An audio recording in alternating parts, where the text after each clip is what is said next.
Ditemui saat mengunjungi lokasi banjir di Kampung Pulo, Jakarta Timur, Wakil Ketua Komisi 8 DPR RI Aceh Hasan Sadzili menyampaikan rasa keprihatinannya terhadap banjir yang menimpa sebagian masyarakat di Jabodetabek.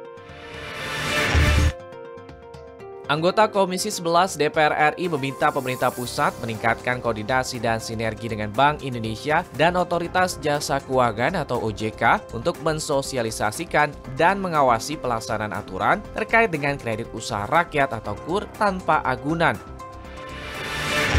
Komisi 6 DPR RI mendukung penuh upaya BUMN bidang energi mengembangkan energi baru dan terbarukan atau EBT, mengingat ketersediaan bahan baku energi fosil yang semakin terbatas.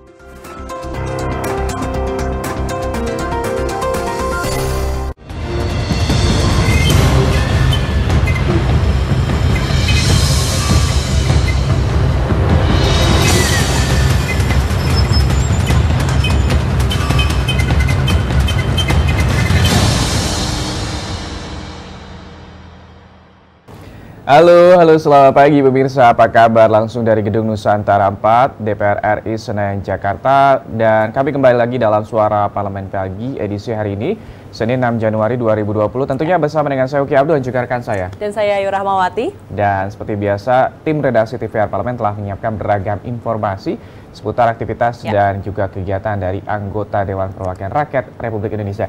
Masih dalam suasana masa reses ya, Ayu ya? Betul sekali, Uki. Dan bagaimana Uki kabarnya hari ini? Alhamdulillah baik. Ayu bagaimana? Alhamdulillah baik juga nih. Dan juga pemirsa, kita harapkan tetap dalam kondisi yang baik dan juga prima. Dan juga diharapkan tetap waspada nih untuk masyarakat yang ada di Jabodetabek khususnya. Karena menurut prediksi dari BMKG ini masih akan terjadi hujan ringan hingga sedang disertai dengan angin kencang dan juga petir. Dan juga diwaspadai untuk khususnya bagi para warga masyarakat yang berkegiatan dengan menggunakan kendaraan umum ya. Ini harus membawa payung atau juga jas hujan seperti itu supaya dapat terlindungi dari cuaca ekstrem yang mulai berubah-ubah nih. Ya, dan juga mungkin dari saudara-saudara kita ataupun juga masyarakat yang masih tinggal di tenda-tenda pengungsian di sejumlah wilayah. Walaupun sebenarnya sudah ada beberapa wilayah banjir yang sudah surut dan tinggal lumpur-lumpur saja, tapi juga masih ada beberapa mungkin masyarakat di daerah yang tempat tinggalnya masih tinggal di pengungsian. Dan ini juga ada kabar salah satu terkait dengan bagaimana gempa Niu terjadi di wilayah Garut. Analisis BMKG terkait dengan gempa 5,0 di Garut ini terjadi pada pagi hari tadi. Betul sekali. Kita juga berharap semoga yang ada di sana baik-baik saja, tidak menimbulkan korban jiwa dan juga evakuasi. Betul sekali. Kita tidak akan membahas terkait dengan cuaca. Kali ini kita akan membahas terkait dengan bagaimana topik utama nih, klaim historis Cina ini terkait dengan zona ekonomi eksklusif di Indonesia. Ini sudah ataupun juga sedang ramai diperbincangkan, sedang memanas seperti itu. Bukan hanya antara Amerika Serikat dan Iran, tapi juga Indonesia dan juga China. Tapi nanti kita akan bahas di segmen akhir. Sebelumnya rekan saya Ayu akan membacakan berita yang pertama. Ya mirsa, ini berita yang pertama datang dari DPR RI minta semua pihak waspadai banjir. Saat mengunjungi lokasi banjir Kampung Pulo, Jakarta Timur bersama Menteri Sosial Juliari Peter Batubara, Wakil Ketua Komisi 8 DPR RI Aceh Hasan Sadzili menyampaikan rasa keprihatinan terhadap banjir yang menimpa sebagian masyarakat di Jabodetabek. Berikut pemirsa, kita simak laporan selengkapnya. Ditemui saat mengunjungi lokasi banjir di Kampung Pulo, Jakarta Timur, bersama Menteri Sosial Juliari P. Batubara, Wakil Ketua Komisi 8 DPR RI Aceh Hasan Sadzili menyampaikan rasa keprihatinannya terhadap banjir yang menimpa sebagian masyarakat di Jabodetabek. Pada kesempatan tersebut, Aceh menyampaikan kepada Kementerian Sosial dan Dinas Sosial dapat menyediakan kebutuhan logistik dasar seperti makanan, minuman, dan pelayanan kesehatan untuk warga yang menjadi korban banjir. Pertama tentu yang terpenting menyelamatkan nyawa warga yang terdampak dari banjir tersebut. Oleh karena itu diupayakan untuk dilakukan evakuasi yang pertama kali. Yang terpenting adalah melayani kebutuhan masyarakat seperti misalnya makanan, minuman, kemudian tempat obat-obatan, tempat tinggal yang memang bisa mengamankan mereka supaya mereka bisa mengungsi dengan aman. Sementara itu, Menteri Sosial Juliari Peter Batubara berjanji akan memberikan bantuan bagi warga yang menjadi korban banjir, seperti tenda yang belum cukup serta kebutuhan makanan di sejumlah titik di Jabodetabek. Juliari berharap warga mengikuti instruksi petugas yang ada di lapangan. Saya hari ini juga ke beberapa titik dengan Dinas Sosial DKI. Tadi satu titik di Cawang tadi, belakangnya RSUD Budi Asih. Kita ada dapur umum di sana. Kita maksimal ya, artinya kita membackup Pemda maksimal untuk bantuan-bantuan. Tapi kita harapkan semuanya bisa kita salurkan dengan cukup merata. Dari Kampung Pulo, Habibi dan Bani, TVR Parlemen melaporkan. Pemirsa, pada kesempatan tersebut, Aceh menyampaikan kepada Kementerian Sosial dan Dinas Sosial dapat menyediakan kebutuhan logistik dasar seperti makanan, minuman, dan pelayanan kesehatan untuk warga yang menjadi korban banjir. Sementara itu, Menteri Sosial Juliari Peter Batubara berjanji akan memberikan bantuan bagi warga yang menjadi korban banjir seperti tenda yang belum cukup serta kebutuhan makanan di sejumlah titik di Jabodetabek. Juliari berharap warga mengikuti instruksi petugas yang ada di lapangan agar mau dievakuasi, mengingat perahu karet yang dimiliki petugas cukup bagus untuk mengevakuasi para korban banjir. Ya, ini terkait dengan bagaimana dari evakuasi kemarin pada saat banjir terjadi pada tanggal 1 Januari 2020, ada sejumlah titik-titik wilayah banjir yang juga hingga mencapai dada ataupun juga dada di orang dewasa seperti itu ya. Sekali. Bahkan sampai atapnya ya kadang-kadang ini di beberapa wilayah, di beberapa titik ini yang benar-benar parah sampai atapnya itu benar-benar terendam dan tidak bisa dievakuasi lagi. Ya, kita beralih ke berita selanjutnya nih terkait dengan kredit usaha rakyat tanpa agunan. Ini perlu disosialisasikan. Anggota Komisi 11 DPR RI Heri Gunawan menyayangkan adanya temuan Otoritas Jasa Keuangan Perwakilan Kepulauan Riau ini terkait dengan masih adanya perbankan penyalur KUR yang meminta agunan dari masyarakat atau pelaku UMKM yang mengajukan KUR hingga Rp25 juta. Padahal bunga KUR tersebut disubsidi oleh pemerintah melalui Askrindo dan juga Jamkrindo. Kita simak berita selengkapnya berikut ini. Anggota Komisi 11 DPR RI meminta pemerintah pusat meningkatkan koordinasi dan sinergi dengan Bank Indonesia dan Otoritas Jasa Keuangan atau OJK untuk mensosialisasikan dan mengawasi pelaksanaan aturan terkait dengan kredit usaha rakyat atau KUR tanpa agunan. Dalam kunjungan kerja reses ke Kepulauan Riau, Heri Gunawan menyayangkan masih adanya perbankan penyalur KUR yang meminta agunan dari masyarakat atau pelaku UMKM yang mengajukan KUR hingga Rp25 juta. Padahal bunga KUR tersebut disubsidi pemerintah melalui Askrindo dan Jamkrindo. Heri menambahkan perbankan di setiap daerah harus diberikan penjelasan dan pemahaman yang komprehensif agar penyaluran KUR sesuai dengan aturan dan tepat sasaran. Itu bisa ditangkap secara utuh di cabang mereka masing-masing atau di wilayah masing-masing.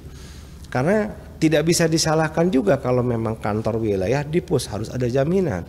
Karena mereka sendiri pasti akan berbicara terkait masalah penyaluran kredit yang sehat.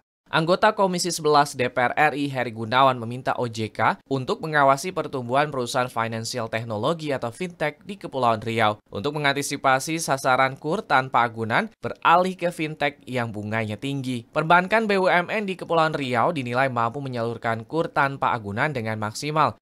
Apa yang dimaksud dengan adanya kredit usaha rakyat yang untuk menumbuh kembangkan UMKM malah berbalik menjadi sebuah bencana untuk masyarakat yang membutuhkan permodalan.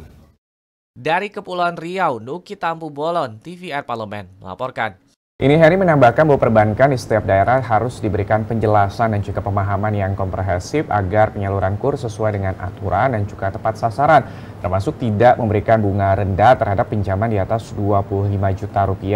Dan Heri Gunawan juga meminta OJK mengawasi pertumbuhan perusahaan financial teknologi atau fintech di Kepulauan Riau untuk mengantisipasi sasaran KUR tanpa agunan beralih ke fintech yang bunganya tinggi. Perbankan BUMN di Kepulauan Riau dinilai mampu menyalurkan KUR tanpa agunan dengan maksimal karena memiliki jangkauan luas hingga ke pelosok-pelosok. Nah, ini kalau misalnya lagi-lagi nih yuk, sebenarnya pemerintah sudah memberikan subsidi terkait dengan bunga maupun juga terkait dengan pinjaman kredit usaha tanpa rakyat. Tapi ada oknum-oknum dari perbankan BUMN yang mungkin masih nakal yang memberikan atau juga mewajibkan para UMKM ataupun juga para debitur untuk harus memiliki agunan. Jadi kadang mikirnya agak sulit. Jadi kalau misalnya saya tidak punya agunan jadi tidak jadi minjam. Gitu. Nah ini dia yang masih harus menjadi PR dan juga harus dievaluasi kembali ya. Semoga nanti kalau misalkan memang ada masyarakat yang ingin menggunakan KUR ini dapat lebih mudah dan pasti akan lebih transparan dari BUMN-nya sendiri. Dan pemirsa, ini kita akan beralih ke berita yang ketiga. Pengembangan EBT terus didorong. Wakil Ketua Komisi 6 DPR RI Gede Sumarjaya menyampaikan bahwa terkait pengembangan EBT di wilayah timur dan barat Provinsi Bali sudah mulai dibangun pembangkit listrik tenaga surya atau PLTS yang masing-masing bisa menghasilkan daya sebesar 20 MW. Berikut kita simak laporan selengkapnya. Komisi 6 DPR RI mendukung penuh upaya BUMN bidang energi mengembangkan energi baru dan terbarukan atau EBT, mengingat ketersediaan bahan baku energi fosil yang semakin terbatas. Ditemui saat kunjungan kerja reses ke Provinsi Bali, Wakil Ketua Komisi 6 DPR RI Gede Sumarjaya menyampaikan terkait pengembangan EBT di wilayah timur dan barat Provinsi Bali sudah mulai dibangun pembangkit listrik tenaga surya atau PLTS yang masing-masing bisa menghasilkan daya 20 MW. Kedepannya, pemerintah didorong lebih gencar mengembangkan EBT dan terus mencari sumber-sumber energi alternatif lainnya. Surya sebenarnya di Bali, kalau di PLTA air itu sebenarnya debitnya tidak terlalu mengembirakan karena itu mungkin sekitar 2-5 mega. Jadi kalau kita harapkan itu yang dikembangkan terus nanti mungkin surya. Tidak jauh berbeda, anggota Komisi 6 DPR RI Subardi mengatakan kebijakan pemerintah yang menyangkut kepentingan bangsa dan negara harus didukung penuh agar Indonesia bisa menjadi negara terdepan dalam menghasilkan gagasan dan inovasi pengembangan EBT sebagai sumber energi alternatif bagi Indonesia. BUMN yang ada ini di negara kita yang terdepan lah untuk mencoba untuk melakukan inovasi, melakukan sebuah gagasan agar menjadi energi alternatif untuk bangsa dan negara ke depan. Tidak hanya energi dari alam ya. Dari Provinsi Bali, Rangga Wijaya, TVR Parlemen melaporkan. Kedepannya pemerintah didorong lebih gencar mengembangkan EBT dan terus mencari sumber-sumber energi alternatif lainnya.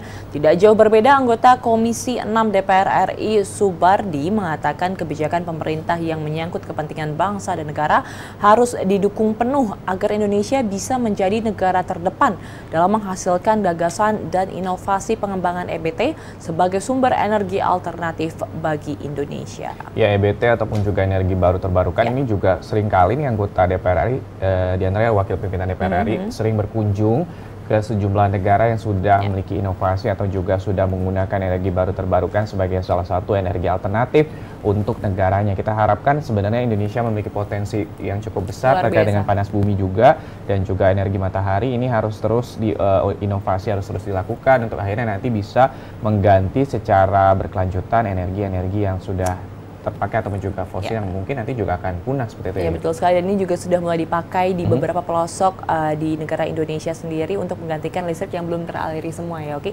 Ya, setelah ini pemirsa kita akan jeda sejenak, nanti kita akan kembali lagi dan membacakan headline dari surat kabar yang terbit pada hari ini. Tetap bersama kami di Suara Parlemen Pagi.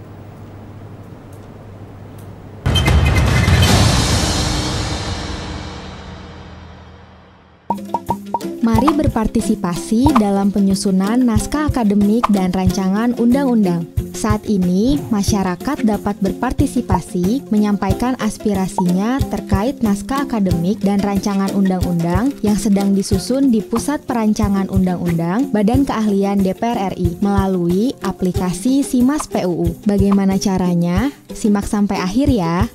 Pertama, silahkan mengakses website Pusat Perancangan Undang-Undang Badan Keahlian DPR RI. Kemudian, klik menu aplikasi SIMAS PUU, lalu pilih naskah akademik atau rancangan undang-undang. Setelah muncul daftar naskah akademik atau rancangan undang-undang, silahkan klik kolom detail, kemudian isi data diri Anda pada kolom kuesioner dan berikan pendapat Anda pada kolom jawaban yang telah tersedia. Kemudian, Anda dapat mengunggah data pendukung pada kolom upload dokumen sebagai penunjang pendapat Anda. Mudah bukan?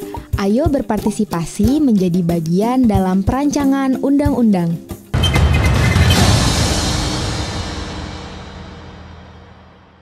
Ya Mira, terima kasih Anda masih bersama kami dalam Suara Parlemen Pagi, dan seperti yang tadi telah saya janjikan, pada segmen kali ini kita akan membacakan mengenai headline surat kabar. Ada 2 surat kabar nih, yang pertama dari Kompas dan yang kedua dari Tempo ya, oke ya? Apa yang akan dibahas di harian Kompas dan juga Tempo di hari Senin 6 Januari 2020, kita akan kembali setelah jeda berikut.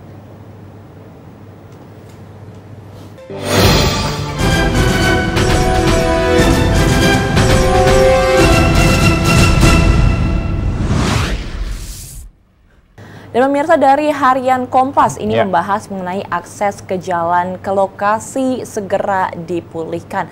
Hingga Minggu 5 Januari 2020, akses jalan menuju 6 desa di Kecamatan Sukajaya, Kabupaten Bogor, Jawa Barat masih terputus. Warga korban atau para sukarelawan harus berjalan kaki selama 1 hingga 2 jam untuk membawa bantuan dari posko menuju lokasi terdampak bencana. Iya, kalau misalnya dilihat di harian Kompas nih ya, ini ada sejumlah terkait dengan akses jalan ke lokasi segera dipulihkan. Jadi kemarin juga mungkin Bupati Bogor juga sudah menuju ke lokasi. Ini tidak hanya di Bogor, tapi kita juga harapkan di pemerintah pusat dan juga provinsi pasti ataupun juga dari lembaga dan juga kementerian bisa menuju ke lokasi-lokasi bukan hanya Bogor tapi juga Lebak, Banten. Betul yang sekali. Kemarin juga saya melihat situasi bagaimana kondisi di daerah Lebak, Banten ini, sejumlah akses terputus, jembatan juga terputus, ada longsor juga sejumlah bangunan di antaranya sekolah juga hanyut terbawa derasnya air pada saat banjir yang terjadi beberapa hari lalu. Ya betul sekali, kita juga berharap untuk masyarakat untuk saling membantu ya, juga uluran tangannya. Bukan saling menyalahkan. Betul sekali, oke. Kita beralih ke harian Tempo ini terkait dengan pusat dan daerah diminta rancang solusi banjir terintegrasi. Kepala Pusat Studi Bencana Institut Pertanian Bogor, Ion Fitner, ini mengatakan bahwa pemerintah pusat dan daerah harus berkoordinasi untuk mengantisipasi datangnya banjir. Apalagi berdasarkan perkiraan Badan Meteorologi, Klimatologi, dan juga Geofisika, hujan lebat masih akan terjadi hingga beberapa pekan mendatang dan berpotensi untuk mengakibatkan banjir. Jadi mungkin ini antisipasi yang perlu kita lakukan. Lagi-lagi yang paling penting dilarang buang sampah atau juga pastikan aliran terkait dengan got-got ataupun juga aliran air berfungsi dengan normal, tidak ada penumpukan sampah seperti itu ya. Ya betul sekali. Ini juga kabarnya dari BMKG bahwa kita tuh sebenarnya belum sampai ke titik tertinggi curah hujannya. Jadi nanti padahal kalau misalnya membahas titik tertinggi juga, kemarin itu 1 Januari 24 tahun curah hujan paling tinggi selama 24 tahun. Tapi jangan sedih, katanya nanti masih ada akan yang lebih tinggi lagi. Maka dari itu ini harus memerlukan sinergitas antara masyarakat dengan pemerintah supaya nantinya tidak terjadi banjir, dan juga kemarin kan sampai menimbulkan korban jiwa itu tidak terulang kembali. Kita berharap demikian, dan pemirsa bisa membaca lebih lengkap sekali lagi di harian Kompas dan juga Tempo yang terbit pada hari ini. Kami nanti akan kembali nih terkait dengan bagaimana nih situasi yang cukup memanas di kawasan Natuna terkait dengan klaim historis Cina di zona ekonomi eksklusif Indonesia, tapi setelah jeda berikut ini.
Ya, terima kasih Anda masih menyaksikan Suara Parlemen Pagi, dan kita akan membahas ini terkait dengan bagaimana zona ekonomi eksklusif. Kalau misalnya Ayu sendiri nih, kalau misalnya membahas terkait dengan zona ekonomi eksklusif, ini adalah zona yang luasnya 200 mil laut dari garis dasar pantai, yang mana dalam zona tersebut sebuah negara pantai mempunyai hak atas kekayaan alam di dalamnya dan juga berhak menggunakan kebijakan hukum, kebebasan bernavigasi, terbang, dan juga di atasnya ataupun melakukan penanaman kabel dan juga pipa nih. Betul sekali, dan ini kemarin sempat terjadi sedikit salah paham yang juga sampai menyebabkan viral di mana-mana. Ini ada klaim historis antara Cina dan Indonesia ini di perairan Natuna, dan ini juga dikatakan bahwa sebenarnya sudah lama nelayan-nelayan Cina itu melakukan kegiatan di sana dan tidak terjadi apa-apa. Nah, ini yang akan kita bahas, Uki, dan ini sangat menarik karena ini akan melibatkan dari United Nations atau PBB itu sendiri. Kita akan simak terlebih dahulu topik ataupun juga tajuk yang sudah disiapkan nanti redaksi TVR Parlemen seperti yang berikut ini.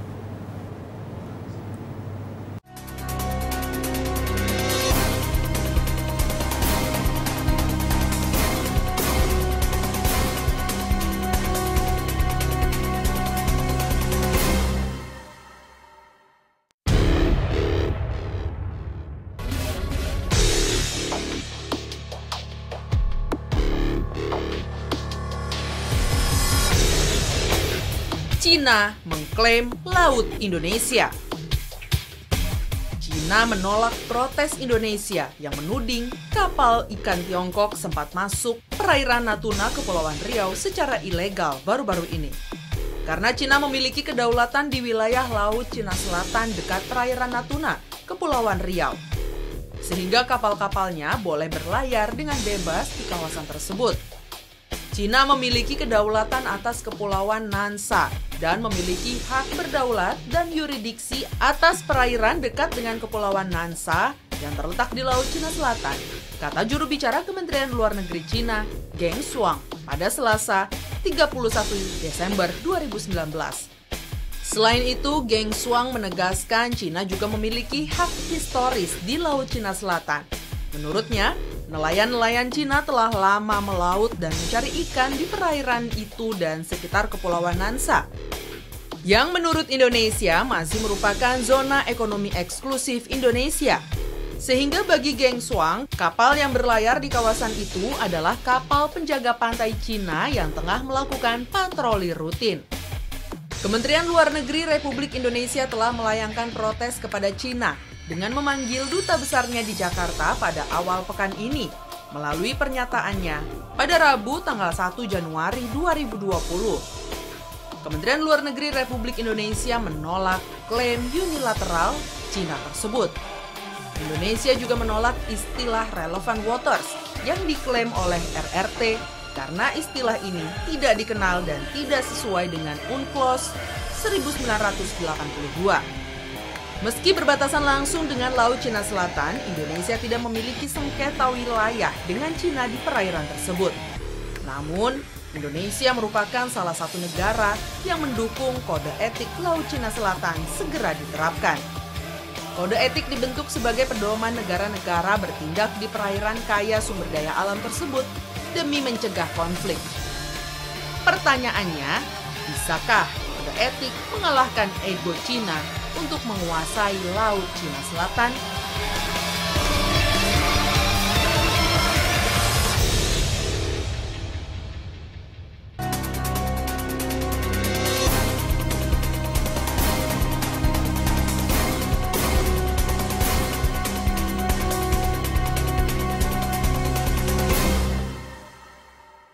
Ya, Mirsa, terkait dengan klaim historis Cina di zona ekonomi eksklusif Indonesia ini menolak tegas Cina yang mengklaim memiliki kedaulatan atas perairan dekat Kepulauan Nansha, Laut Cina Selatan yang berbatasan langsung dengan Laut Natuna, Kepulauan Riau.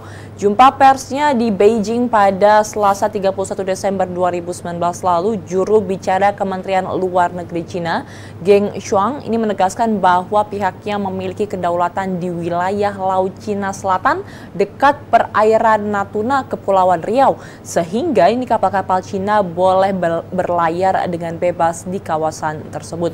Geng Shuang juga menegaskan bahwa Cina memiliki hak historis di Laut Cina Selatan. Menurutnya, nelayan-nelayan Cina telah lama melaut dan mencari ikan di perairan tersebut dan sekitar Kepulauan Nansha yang menurut Indonesia masih merupakan zona ekonomi eksklusif Indonesia. Geng Shuang juga berdalih bahwa kapal yang berlayar di kawasan itu baru-baru ini adalah kapal penjaga pantai China yang tengah melakukan patroli rutin. Klaim wilayah Cina itu masih menimbulkan masalah dengan beberapa negara. Selain Indonesia, batas perairan yang diklaim Cina juga tumpang tindih dengan wilayah Vietnam, Filipina, Malaysia, dan Brunei Darussalam. Dalam melakukan pernyataan resminya pada Rabu 1 Januari 2020 lalu, Kementerian Luar Negeri Republik Indonesia menuturkan bahwa wilayah yang diklaim Cina masih masuk dalam ZEE Indonesia. Kementerian Luar Negeri Republik Indonesia mengungkapkan bahwa klaim historis Cina zona ekonomi eksklusif Indonesia dengan alasan historis bahwa para nelayan Cina telah lama beraktivitas di perairan dimaksud bersifat unilateral sehingga tidak memiliki dasar hukum dan tidak pernah diakui oleh UN Clause 1982. Tapi ini juga ada pernyataan menarik dari Tempo.co nih yang mengatakan bahwa sebenarnya pemerintah dinilai tidak satu suara terkait menanggapi polemik keberadaan kapal Cina di Natuna. Jadi ada perbedaan pernyataan ini kemudian dikritik oleh Ketua Bidang Luar Negeri dari DPP Partai Demokrasi Indonesia Perjuangan Ahmad Basyara.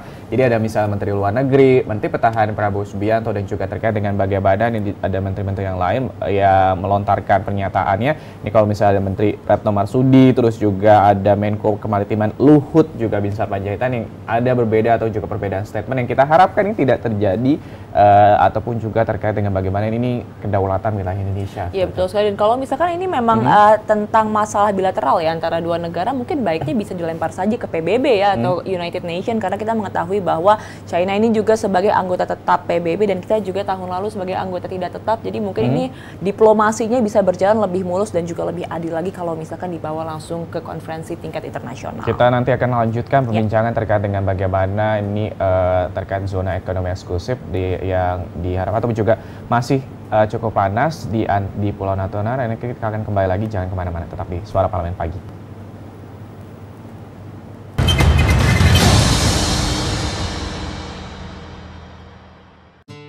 Mari lapor LHKASN.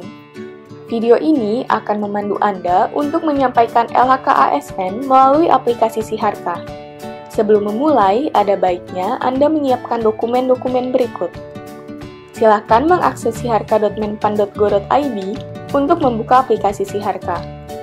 Lalu, login dengan username dan password Anda. Lengkapi profil dan ubah password Anda dan pastikan data yang Anda masukkan telah sesuai. Lengkapi data keluarga Anda seperti suami atau istri dan anak. Saatnya mengisi daftar kekayaan. Harta tidak bergerak adalah harta berupa tanah dan bangunan yang didukung dengan bukti kepemilikan dan nilainya ditetapkan berdasarkan NJOP. Harta bergerak adalah harta selain tanah dan bangunan seperti kendaraan bermotor, perabotan rumah tangga, perhiasan, dan lain-lain dengan nilai berupa harga perolehan atau harga tafsiran. Surat berharga adalah harta berupa surat berharga seperti saham, reksadana, dan sebagainya yang dinilai berdasarkan harga perolehan. Uang tunai, deposito, giro, tabungan, dan kas lainnya dicatat sesuai nilai yang tertera pada dokumen. Piutang adalah barang atau uang yang akan diterima di masa yang akan datang berdasarkan kesepakatan. Dan hutang adalah pinjaman yang diterima oleh ASN pelapor maupun suami atau istri dan tanggungan lainnya dari pihak lain yang pembayarannya menjadi tanggung jawab ASN pelapor. Penghasilan yang wajib dilaporkan pada LHKASN adalah penghasilan dari jabatan, penghasilan dari profesi atau keahlian, penghasilan dari usaha lainnya, penghasilan dari hibah atau lainnya, penghasilan dari istri atau suami yang bekerja. Sedangkan, pengeluaran yang dicatat adalah perkiraan pengeluaran rumah tangga dan rutin lainnya, seperti listrik, air, transportasi, dan biaya hidup lainnya, serta pengeluaran untuk rekreasi, asuransi, biaya pengobatan, dan sebagainya. Anda telah menyelesaikan pengisian LHKASN. Anda dapat memilih kirim ke inspektorat jika laporan telah sesuai, atau memilih edit jika masih perlu dilakukan perbaikan.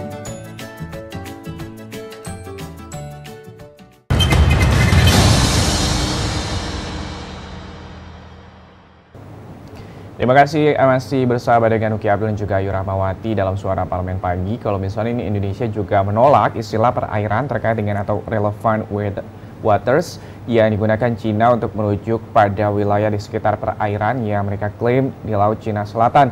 Menurut Kementerian Luar Negeri, istilah perairan terkait tidak dikenal dan tidak sesuai dengan UNCLOS UN Clause 1982 United Nations Convention on the Law of the Sea disingkat UNCLOS. Ini juga disebut Konvensi Hukum Laut Internasional atau Hukum Perjanjian Laut adalah perjanjian internasional yang dihasilkan dari Konvensi Perserikatan Bangsa-Bangsa tentang hukum laut yang berlangsung dari tahun 1973 hingga 1982. Meski berbatasan langsung dengan Laut Cina Selatan, Indonesia tidak memiliki sengketa wilayah dengan Cina di perairan tersebut. Namun Indonesia merupakan salah satu negara yang mendukung Kode Etik Laut Cina Selatan segera diterapkan. Kode etik itu juga dibentuk sebagai pedoman negara-negara bertindak di perairan kaya sumber daya alam tersebut demi mencegah terjadinya konflik. Dapat diketahui baru-baru ini perairan Natuna kembali disusupi kapal asing asal Cina. Kapal-kapal tersebut langsung ditangkap pada Senin 30 Desember 2019 yang lalu. TNI Angkatan Laut menyatakan telah mengusir kapal penjaga pantai Cina yang dituding tengah mengawal kapal-kapal ikan Cina di perairan Natuna Utara, Kepulauan Riau. Ini yang kita harapkan ini terus menjadi perhatian bagi kementerian-kementerian terkait dan juga pastinya kita berharap bahwa tim dari TNI Angkatan Laut Udara ini bisa terus menjaga kedaulatan Negara Kesatuan Republik Indonesia yang mungkin seringkali diklaim oleh sejumlah negara. Betul sekali, dan kalau misalkan kita melihat juga ini awal tahun 2020 sebenarnya banyak sekali ya isu-isu internasional yang mulai mengemuka seperti itu ya. Kemarin juga ada isu dari Donald Trump dan ini sekarang ada kasus bagaimana ZEE Indonesia yang sedang diperdebatkan oleh Indonesia dan Cina. Kita berharap semoga nantinya ini menemukan langkah diplomasi yang tepat dan juga kita bisa mendapatkan kesepakatan yang benar-benar ini adil antara Cina dan Indonesia. Semoga tidak ada lagi saling tumpang tindih, kesalahpahaman dan lain sebagainya ya. Betul sekali, tapi kita harapkan sekali lagi mungkin sebelum terjadinya ataupun juga kita berharap bahwa ini ada negosiasi ataupun juga perundingan nantinya yang kita harapkan perundingan tersebut tidak akan menjadi ataupun juga merugikan kita. Betul sekali. Justru malah menguntungkan Indonesia. Kita berharap sekali lagi kementerian-kementerian yang tidak satu suara, kita berharap juga nantinya akan bisa bersinergi untuk akhirnya bisa menjaga kedaulatan dan juga bagaimanapun Negara Kesatuan Republik Indonesia. Seperti itu ya. Ya betul sekali Uki, dan juga pemirsa, berita tersebut sekaligus juga mengakhiri perjumpaan kita pada episode Suara Parlemen hari ini. Saya Ayu Rahmawati dan juga rekan saya. Dan saya Uki Abdul beserta seluruh kerabat kerja yang bertugas pada hari ini mengucapkan terima kasih atas perhatian Anda. Sampai jumpa.